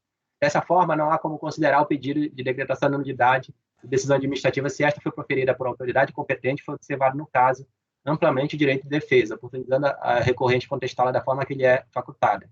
Consoante artigo 59, né, inciso 2, combinado com 33 do PAF. Então, essa aí é a preliminar de nulidade. Do mérito aqui, é justamente essa questão do aproveitamento de período seguinte, né? Eu vou partir direto para a parte final do voto, estou lá na página 9 e sintetiza o que tá escrito aí no voto, para poder não ficar repetitivo. Estou falando aqui, ó. Como já destacou a DRJ, é explícita a regra estabelecida para fins de utilização do saldo credor acumulado de trimestre calendário para ressarcimento ou compensação. Em outras palavras, o regramento acima deixa evidente a possibilidade de aproveitar eventual saldo credor acumulado em cada trimestre calendário, depois das compensações intrínsecas ao conta corrente do IPI, e considerado cada trimestre de maior estanque para fins de ressarcimento e de compensação com débitos e tributos administrados pela Receita Federal. Então, eu estou falando aqui que muito antes da Instrução Normativa 210 de 2002 e, logicamente, também antes da Instrução Normativa 900 de 2008, já havia restrição de que, para fins de ressarcimento ou compensação, a utilização admitida seria exclusivamente de eventual saldo credor acumulado em cada trimestre calendário somente após as compensações inerentes à conta corrente. Então, tendo em vista que o despacho decisório observou fielmente o referido regramento de apuração do saldo credor da recorrente para fins de ressarcimento, não há motivação para reformá-lo. É lógico que tem várias planilhas aí para adequar o julgamento ao caso desse processo, mas, em síntese, é essa questão aí de aproveitamento de outro trimestre. Minha conclusão é por negar provimento de recurso voluntário, senhora presidente. Muito obrigada, doutor Marco Antônio. Então, no item 166, o relator está propondo negar provimento ao recurso voluntário. Podemos votar? Doutor Ari? Acompanho. Muito obrigada. Doutor Salvador? É a mesma questão, né? Acompanho. Doutora Semiramis? Acompanhe, presidente. Obrigada. Doutor José Adão? Acompanho. Obrigada. Doutora Sabrina? Acompanho. Muito obrigada. Doutora Jusileia? Acompanhe. Muito obrigada. Eu também acompanho. Então, o item 166, a decisão é por negar provimento ao recurso voluntário e a decisão é por unanimidade. Passamos agora a 168. Isso, doutor Marco Antônio? Então, eu vou anunciar. Passamos ao julgamento do item 168, mesma recorrente, Bondag do Brasil Limitada, de relatoria do doutor Marco Antônio, e eu creio que o doutor Tiago, eu peço para ele que eu confirme, só vai acompanhar esse item, correto? Presidente, desculpa, qual que é o item? 168. Tá bom, não é o 67, porque o 67 não está sob meu patrocínio.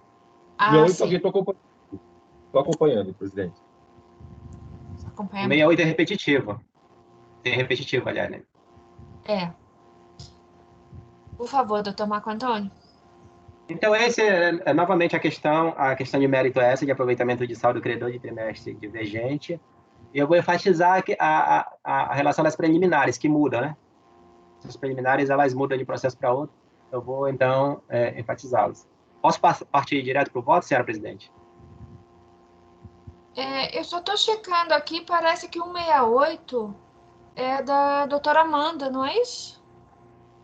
Eu acredito que o dela seja o 167. 167, 168 não. Deixa eu verificar. Eu acho que é o 167 dela, mas quem tem esse controle aí é a senhora. Deixa eu checar aqui, porque o meu tá com ela. Só um minuto. 168, 171. Não, desculpe, 168, 171 é o doutor Tiago. Desculpe, doutor Tiago. Por favor, doutor Marco Antônio, pode continuar. Presidente, só uma dúvida. O 167, então, está sem patrono? Não, doutora Amanda. É outra patrona. Vai ser jogado depois. Vai ser o último da lista aqui. Por favor, Marco Antônio, desculpe a confusão. Gostaria de saber se eu posso passar direto para o voto, para poder enfatizar essas preliminares aí, suscitadas no recurso voluntário, sempre. Então, a admissibilidade. O recurso voluntário é tempestivo e atende aos demais pressupostos de admissibilidade, razões pelas quais deve ser reconhecido. Preliminares, nulidade do despacho decisório e da decisão recorrida, né? Em síntese, a recorrente suscita a nulidade do despacho decisório por ter desconsiderado o saldo credor apurado em períodos anteriores sem qualquer motivação, né? Ainda pugna pela decretação da nulidade da decisão recorrida por cesseamento de defesa em razão da não apreciação do pedido de produção de prova pericial. Tá? Em apreciação, o despacho decisório expõe com bastante clareza a fundamentação legal usada na apuração do saldo credor da recorrente, a saber, daí eu coloco aqui o enquadramento legal, artigo 11 da Lei 9779 de 99, né, e alguns dispositivos aqui do RIP, e da Lei 9.430. O referenciado artigo 11 da 9779 de 99 determina que a apuração do saldo credor ocorre por trimestre, conforme a seguir, estou reproduzindo.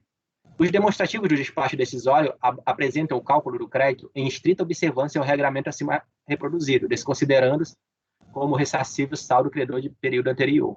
Portanto, sem razões a recorrente quanto a esta preliminar de nulidade de despacho decisório. Em relação à decisão recorrida, a apreciação do pedido de produção de prova pericial foi realizado logo no início do voto do relator, como se vê a seguir. Eu estou colocando aqui, ó, a fundamentação da DRJ para apreciar essa questão aí da perícia. Então, eu falo, de acordo com a análise da DRJ, a perícia foi considerada não formulada, por não atender aos requisitos do inciso 4 do artigo 16 do PAF, bem como considerada prescindível ao julgamento da linte, nos termos do artigo 16 desse mesmo decreto. Assim, também pertinente a alegação de nulidade da decisão recorrida, né? Em relação ao pedido de perícia, a recorrente reitera no recurso voluntário pedido para a produção de prova pericial, bem como apresenta esses quesitos. Analiso. Corroboro com as conclusões da DRJ quanto a este ponto. Conforme observado no item precedente, o pedido de perícia não foi devidamente justificado, bem como deixou de nomear e qualificar o período razões suficientes para considerá-lo não formulado, consoante artigo 16.4 do PAF. Ainda, assim como fez a DRJ, considero o pedido de perícia prescindível, eis que os elementos dos autos são suficientes para o perfeito entendimento e julgamento da lite, razão pela qual deve ser indeferido o pedido, consoante artigo 18 do PAF, nada a ser provido neste tópico.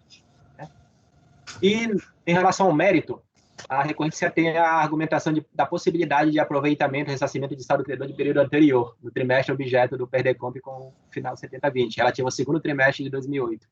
E aqui, novamente, a gente retoma a questão lá de que o saldo credor ressarcível se atém ao trimestre em referência. Minha conclusão, senhora presidente, é votar por negar provimento de recurso voluntário. Muito obrigada, doutor Marco Antônio. Podemos votar? Doutora Ari? Parabéns, Marco. Deu trabalho. Acompanho o relator. Muito obrigada. Doutor Salvador? Acompanho. Obrigada. Doutora Semiramis? Acompanho. Muito obrigada. Doutor José Adão? Acompanho. Obrigada. Doutora Sabrina? Acompanho. Obrigada. Doutora Jusileia? Acompanho também. Muito obrigada, eu também acompanho. Então, o item 168 é por unanimidade de votos negar provimento ao recurso voluntário. Ele é um paradigma, então o julgamento dele vai ser replicado nos processos 169 a 171, segundo as regras do CARF. Então, com isso, concluímos, né, o julgamento do item 168 e os repetitivos, e agora passamos ao item 165, que eu acho que é o último que falta de acompanhamento do Dr. Tiago, correto? Perfeito. Dr. Tiago, esse é só acompanhamento também? Da mesma forma, presidente. Muito obrigada. Então, eu passo a palavra... Bom, vou anunciar aqui. Passamos ao julgamento do item 65, mesma recorrente, Bandag do Brasil Limitada, relatoria do Dr. Marco Antônio, e com o acompanhamento do patrono, Dr. Tiago Saravolo Laguna. Eu passo a palavra agora ao Dr. Marco Antônio.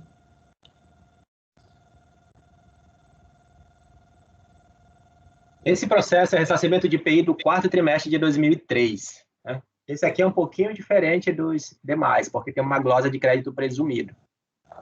Então, esse aqui eu vou ter que detalhar um pouquinho mais. Eu vou fazer, inclusive, o relatório aqui para vocês. Tá? Recurso voluntário, né, contra a decisão da DRJ Recife, julgou improcedente a manifestação de inconformidade apresentada contra o despacho decisório emitido em 19 de dezembro de 2008 pela DRF, deve ser Campinas, aqui CPS, eu acho que é Campinas, por intermédio do qual foi parcialmente reconhecido no valor de R$ 348.736,52 o crédito solicitado no PERDECOMP com o final 9500, e homologou parcialmente a compensação declarada nesse PERDECOMP, até o limite do crédito reconhecido. Tem aí o débito compensado, estou colocando, que é a CONFINS, lá de 2172, fevereiro de 2004, esse valor de 477 mil, valor pleiteado. E aqui eu estou citando o relatório da decisão de piso, dizendo que o despacho decisório observou o relatório de informação fiscal, que está na página 174 a 171, do processo, e que, de acordo com os exames efetuados, constatou-se que parte do excedente do crédito indicado decorreu de exclusão por escrituração indevida de crédito presumido relativo ao segundo e terceiro trimestre de 2003, fato que determinou a redução do valor solicitado a título de ressarcimento para o período examinado. Segundo a autoridade fiscal, o contribuinte apresentou o demonstrativo de cálculo do crédito presumido pela Lei 9363, de 96, custo integrado com a contabilidade, referente aos anos de 2002, 2003 e 2004, onde foi detectada uma inconsistência no valor do crédito presumido em relação ao terceiro trimestre de 2003. Intimado a apresentar documentos comprobatórios dos valores constantes do demonstrativo disponibilizados, o sujeito passivo apresentou informações relativas aos valores das receitas, porém, em relação aos custos, alegou falta de condições técnicas de providenciar os comprovantes. Aí tem aqui a transcrição de como a recorrente se manifestou na ocasião do pedido fiscal. Com relação aos custos informados nas respectivas DCPs, informamos que as memórias de cálculo dos valores registrados foram descartadas, uma vez que não eram tratadas como documento de guarda obrigatório, e se referiam a fatos de 2002 e 2003. Declaramos que não temos condições técnicas de remitir os relatórios que suportaram os levantamentos efetuados na época, visto que nosso sistema foi alterado em 2004, de Magnus para AMS. Tal fato resultou na exclusão de 155.045 e 155.045.045,68 no primeiro decêndio de dezembro de 2003. Valor lançado na coluna Outros Ajustes do demonstrativo do excedente de crédito básico, referente ao crédito presumido do segundo trimestre de 2003 e terceiro trimestre de 2003, obtendo-se um saldo credor reconstituído de R$ 348.736,52 para o quarto trimestre de 2003. Então, em relação a essa decisão da unidade de origem, teve a correspondente manifestação de conformidade, em que a recorrente alega que a glosa efetuada pela falta de comprovação dos custos de insumo nacional utilizado justificou que lhe foi concedido prazo exíguo e desproporcional de 5 dias úteis para a apresentação dos demonstrativos de cálculo do crédito presumido, referentes aos exercícios 2002, 2003 e 2004. Então, diz que não apresentou à época porque o prazo era muito curto. E, apesar do exposto, assevera que, após diligências em seus arquivos, conseguiu identificar a composição dos custos, por meio dos quais tornou-se viável a identificação da composição dos valores lançados no RAIP, sanando a suposta irregularidade apontada pela fiscalização. A DRJ ela julgou improcedente a manifestação de conformidade no recurso voluntário a contribuinte. Ela suscita a nulidade da decisão recorrida por não ter acatado o pedido de julgamento em conjunto destes autos com outros processos aqui, com o final 2850 e 2848, sem uma motivação adequada. E, no mérito, pugna pelo provimento para reconhecimento integral dos créditos de IPI, objeto do PDComp análise. Esse é o relatório, senhor presidente. Pode passar o voto. Tá. A nulidade. Nulidade da decisão recorrida. A primeira admissibilidade, né, o recurso é tempestivo e deve ser reconhecido, atender aos demais principais de admissibilidade. Em relação às preliminares, tem a nulidade da decisão recorrida, julgamento em conjunto, conexão. A recorrente ela argumenta que os créditos de IPI glosados nesses autos têm a mesma origem dos créditos utilizados em outros procedimentos administrativos, processos de cobrança, né? Aí, no final de 1850, que é ressarcimento do segundo trimestre de 2003, e aqui o final de 1848, ressarcimento do terceiro trimestre de 2003, todos decorrentes de processo de fiscalização e para os quais a recorrente apresentou manifestação de inconformidade e pugnou pelo julgamento em conjunto. Entende que a União deveria compreender todos os processos que envolvem a questão, a origem do crédito de IPI utilizado em procedimento de compensação. Todavia, ressalta que o pleito foi indeferido pela DRJ sob o fundamento de que o artigo 1º, 4 da portaria RFB 666 de 2008 não daria respaldo, pois os créditos utilizados em cada período seriam pertinentes a período distinto. Aí ela contesta esse fundamento, né, que as cobranças lançadas contra a recorrente decorrem exclusivamente da revisão de apuração do saldo credor do IPI no exercício inteiro de 2003, sendo necessário o julgamento em conjunto de todos os processos envolvidos, enquadrando-se o caso exatamente no dispositivo referenciado lá, essa portaria 666. Conclui que o pedido de conexão foi indeferido sem uma motivação adequada, pois apreciado de forma equivocada, sendo de rigor a decretação da nulidade da decisão, com fundamento no artigo 59.2 do PAF, e sob pena de afrontar os princípios constitucionais da motivação e da ampla defesa e contraditório.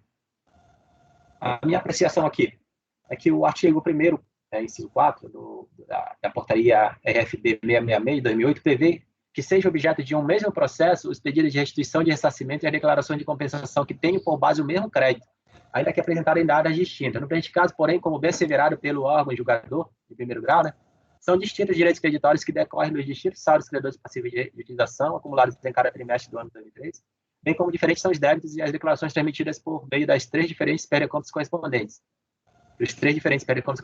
Portanto, não existe amparo normativo determinando a junção dos três processos para julgamento simultâneo, razão pela qual não se acolheu a pretensão da recorrente. Apenas para acrescentar, no âmbito deste colegiado, não há obrigatoriedade regimental de julgamento em conjunto desses processos. Eu estou transcrevendo aqui, né, o artigo 6º do anexo 2 do RICAF, que trata desse assunto, que fala que podem, né, ser vinculados os processos por conexão e poderão ser distribuídos e julgados observando essa conexão. E, por sua vez, o artigo 47 do mesmo anexo trata exclusivamente da forma de distribuição de processos neste colegiado, né? Eles formam lotes preferenciais, né? Processo conexo, Portanto, não há no RICAF dispositivo que imponha, determine o sobrestamento de processo a outro, ainda que guarde em relação de conexão, bem como o julgamento deles em conjunto, quando não existe matéria prejudicial ao julgamento dos feitos. Quanto a esclarecimentos, ratifica as conclusões da DRJ e considera inexistentes razões para a decretação de nulidade da decisão recorrida, uma vez que não foram confirmadas nesses atos as hipóteses que poderiam acarretar sua anulação nos termos preconizados pelos artigos 59.2 do PAF. Já que a DRJ é o órgão competente para emanar a referida decisão, foi observado, no caso, amplamente o direito de defesa, oportunizando a recorrente contestar aquela decisão. E procedente tal alegação, gostaria, portanto, de passar o mérito, senhor presidente. Por favor. Mérito, necessidade de busca pela verdade material, comprovação dos valores glosados. Né? Aqui é a parte central aí do recurso voluntário, né? Diz a recorrente que a DRJ julgou improcedente a manifestação de conformidade por entender que a documentação constada aos autos não seria suficiente para comprovar a existência da integralidade dos créditos de IPI declarados pela recorrente na medida em que tais documentos corresponderiam apenas a meras declarações.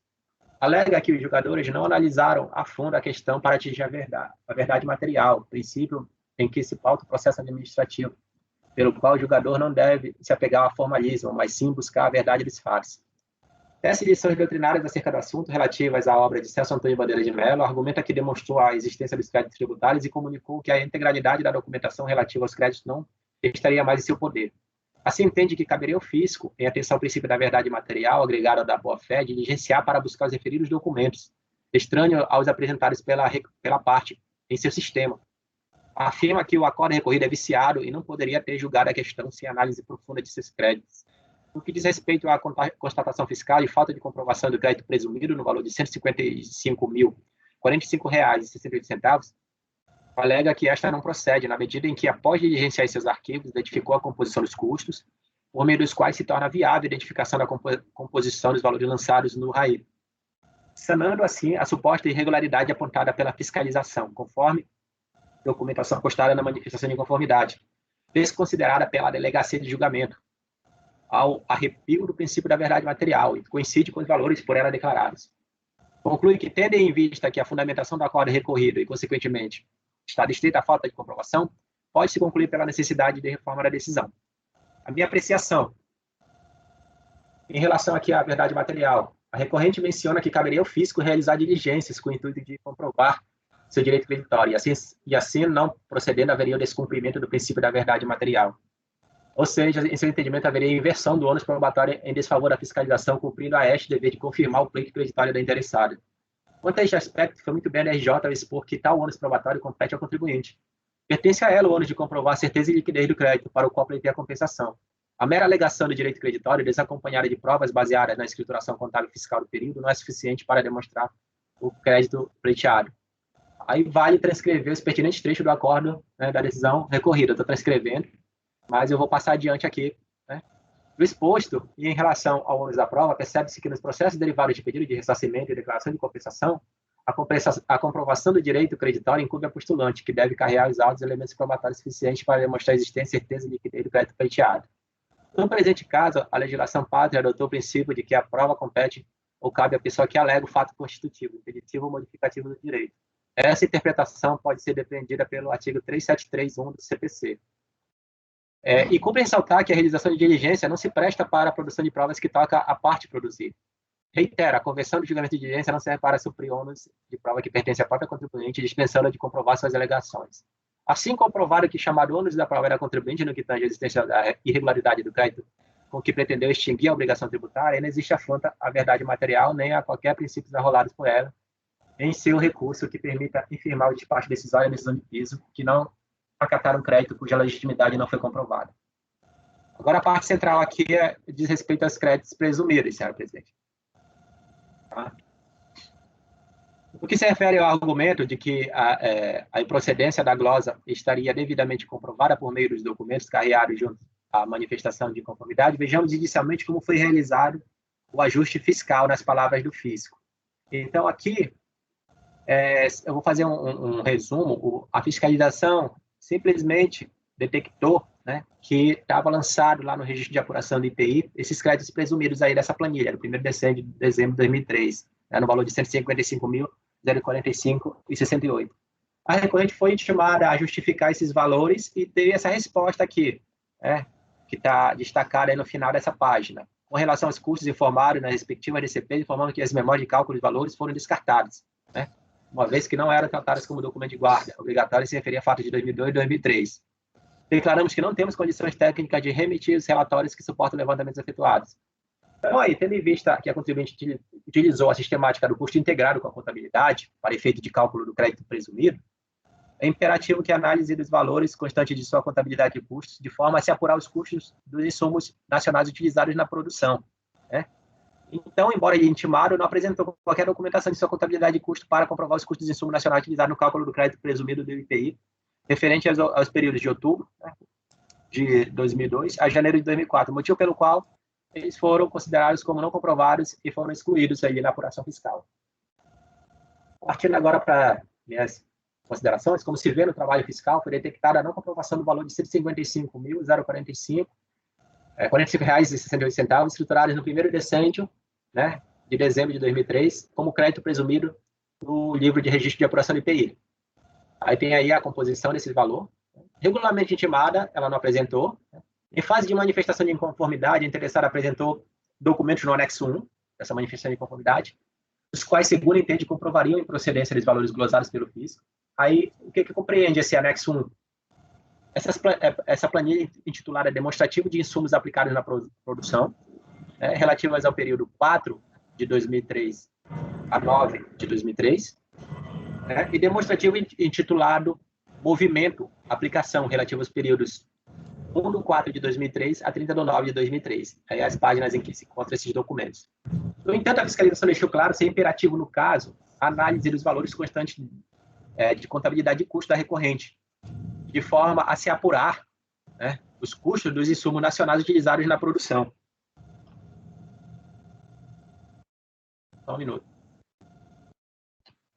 Logo, apenas as planilhas e demonstrativos apresentados não suprem a demanda fiscal.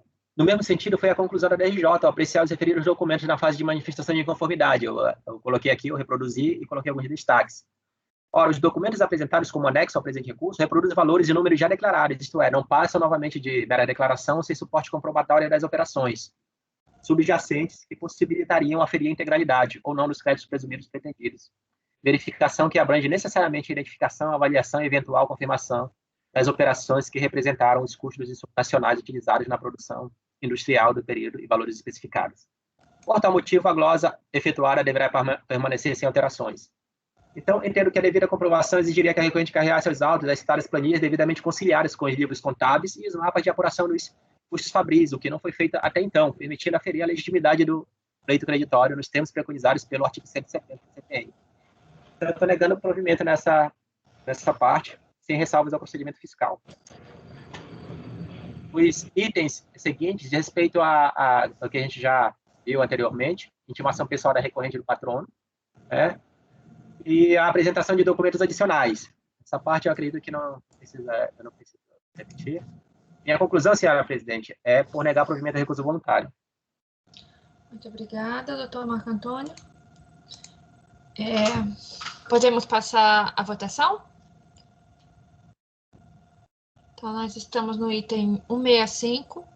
A proposta do relator é negar provimento ao recurso voluntário. Doutora Ari?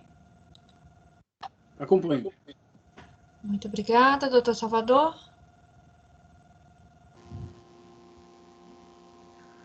Desculpa, eu estava aqui analisando esses documentos de movimentação, aplicação, que foi trazido com a maior manifestação de conformidade, para ver se consegui identificar, né?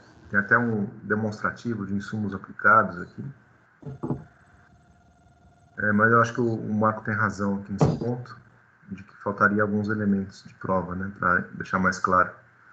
Eu acompanho o relator. Muito obrigada, doutor Salvador. Doutora Semiramis? Acompanho. Muito obrigada. Doutor José Adão? Acompanho o relator. Muito obrigada. Doutora Sabrina? Acompanho. Muito obrigada. Doutora Jusileia? Acompanho. Estava tentando desligar o mundo. Muito obrigada. Eu também acompanho. Então, no item 165, a decisão é por unanimidade de votos negar provimento ao recurso voluntário. Com isso, concluímos os julgamentos dos itens que estavam sob a responsabilidade do patrono, doutor Tiago Laguna, e agradecemos aqui a sua participação e parabenizamos aí pela sustentação. Perfeito. Eu agradeço a atenção de todos e desejo bom dia a todos. Muito obrigado, viu? Bom dia. Bom dia. Obrigado, Bom dia, doutor. Bom bom dia. trabalho.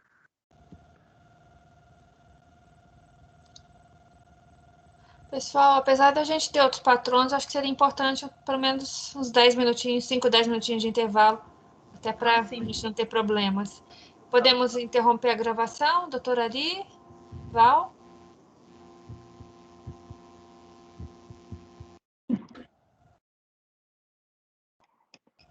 Só um minuto, presidente. Muito obrigada. Para a gravação, presidente. Obrigada.